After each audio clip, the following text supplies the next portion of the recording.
So today's blog is about what do happy people do things differently so that they are happy. I know there are lots of things they do differently, but let's take the few that are quite obvious, at least to me, that I've observed in my career with people. Just like we are all human beings, so just like any other human being, everybody experiences moments of sadness, grief, regret, and stress, and which ultimately creates negative emotions. Ultimately, what we are talking about is how do we remove the negative emotions from our life. First criteria that happy people really push forward is they have learned to let things go. My dad used to tell me when I was growing up that, son, I do want you to worry about things, but I only want you to worry about things that has consequences 5 years from today. And that thought has really helped me. Anytime I see an issue, face an issue, and I always put the first question, how much upset do I want to be about this situation? And if it doesn't have a 5-year consequences, I really have learned to minimize the importance of that particular incident to affect my psyche. We are driving on a street and a driver honks, or somebody crosses the street that they should not. Does it really matter 5 years from now? The answer is no. So you just let go and then move on. But there are other situations where it would matter. On those circumstances, what my dad taught me was find out if the worst happened, what will be the consequences, and you prepare for the consequences. That has also helped me a lot.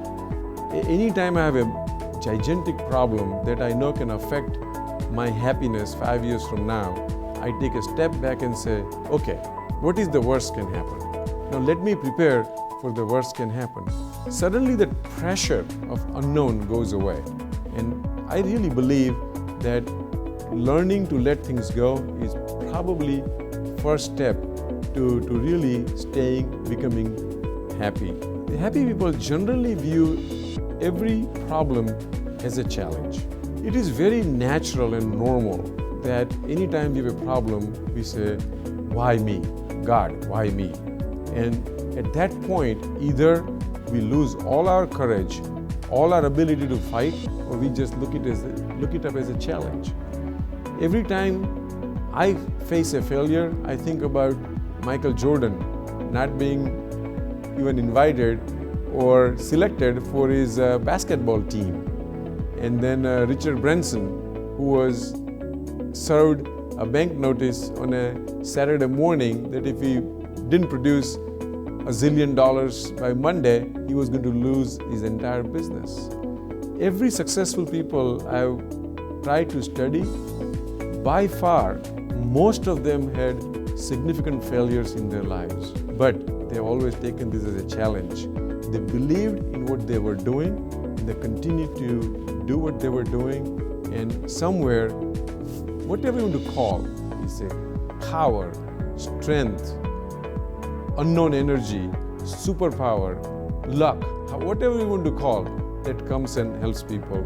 So whenever the problem comes up, a happy person views it as a challenge, does not give up, works to the best possible efforts one can do.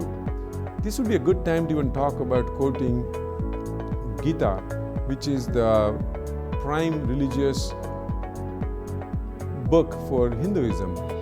And Gita always says that as an individual, your job is to do the karma. That means you are supposed to act. You are supposed to do whatever it takes to get the job done, but you do not control the fruits. The fruits are controlled, the outcomes are controlled by somebody else. And when you distinguish between your job and somebody else's job, it's very easy. When the outcome is poor, you just say, that was the destiny, that's how it was designed, it's somebody else's responsibility. Did I do everything I should have done in these particular circumstances? And I think giving away the responsibility of the outcome is also a great way to do it. And I just quoted Gita here. I mean, there are many other religions, they all try to say the same thing. At the end of the day, we are all wanting to be happier individual. The next factor that determines happiness is how happy you are with yourself. And this is a very funny situation because anytime you want to be disappointed and depressed, look somebody who is more successful in your eyes than you, and that gives enough reason for you to be unsuccessful or unhappy. If you want to be happy, then you just look people who are less successful than you, and then you are suddenly happy. And then you say, well, am I just kidding myself? Is this truly, am I happy? You know, the answer is, no, you're not. Instead of success and human being in a ladder fashion, I believe it's a circular fashion. That means somebody on every single dot in the circle, somebody is above you and somebody is below you. It's not a ladder. There's not a guy at the top who has no other worries, and there is not a guy at the bottom who has all the worries in the world. It's a circle. When you accept this is a circle and you say, for every human being on this earth, there is somebody above and somebody below, and I'm just part of the circle, I think you start appreciating where you are, you accept the facts, and suddenly, voila, here is the happiness. Next important item is to create a measure of success. Now, this is an important thing to understand. Creating a measure of success, I believe, should always be yours. You should not ever measure your success based on your friends, family, somebody else in this wide world. Everybody lives their own lives. Everybody has different circumstances. The key is, what makes me happy? What were my goals? Am I achieving my goals? And as long as I'm achieving my goals, I should be happy. I give this example very frequently, that two people create goals.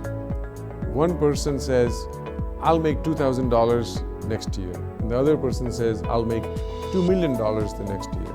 They both meet on December 31st and they talk. What happened? The guy who was supposed to make $2,000, he says, I'm extremely happy. The guy who was going to make $2 million, he says, I'm extremely unhappy. So they both compare their notes. The guy says, oh, I actually made $2,001, and that's why I'm very happy. The person who was going to make $2 million, he says, I only made $1.9 million, and that's why I'm unhappy, because I didn't get to my goals. See where the difference is? The difference is, what did you go out to do? What did you make your goals? How practical those goals were? And if you achieve those goals, you are suddenly a happier individual. So in a nutshell, create your own tools to measure your own success. Create your own goals to measure your own success. Do not go by other people's measures, other people's tools, because it will not let you end anywhere but as an unhappy individual. The next point also helps me a great deal. And we can call it meditation, we can call it introspection, but every single day when we go to bed, if we just take, and nowadays everybody has a cell phone, so if you just take a few moments and take the phone out and dictate, what could I have done today to be happier? What could I have done today to be a better human being? I know it sounds funny, I know it sounds, how can that change an individual? Please give me the benefit of doubt. Do this for 1 month, every single night. Just record these 2 questions and answers to these 2 questions. I promise you, it will work. It will bring more happiness in your life than you ever thought that these 2 actions will ever bring. Last but surely not the least is, we need to respect our body. We need to treat our body as a sacred space. When we are depressed, when we are working very hard, we actually deprive our body of what it deserves, and that is respect. Smoking, drinking, overeating, all these abuses that we put our body through really is not fair to the body. For us to be happy, the body must stay in a good shape. A regular exercise pattern, a well-balanced diet are the two most important factors for becoming happy. I think these are the major factors I have found in most of the happy people I have met in my life, and I invite you to join me in this quest of happiness, and we'll all be happy.